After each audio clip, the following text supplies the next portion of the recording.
Typically, we think that it's the secondary stakeholders that are causing the most damage to a company because they tend to be in the press the most. They're getting the most attention from media. And it is the case that executives seem to be giving them a lot of attention because they're worried about the reputational damage that these activists might cause. In reality, it's the primary stakeholders, the shareholder activists, who actually represent the greatest threat to the financial performance of the company.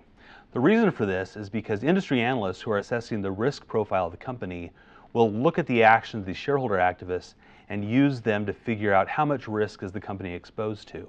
They know that the shareholder activists have insider knowledge about what the company is really doing that the analysts themselves don't have. So they use that knowledge then to downgrade the risk profile, and it's this downgraded risk profile that then leads to a decrease in financial performance. So by engaging with social activists, you're giving them an opportunity to talk about the issues that they think are important. You're essentially getting the activists to trade attention-seeking for access to the company decision makers. And for them, that's a really important thing. They want to have an influence over company policies. They want to be heard by the executives who are working in those areas that they have issues with.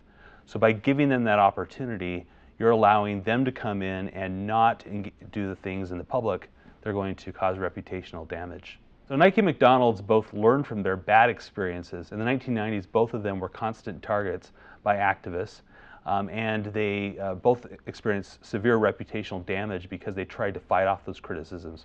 For Nike, it was about sweatshop labor. For McDonald's, it was about the healthiness of their food.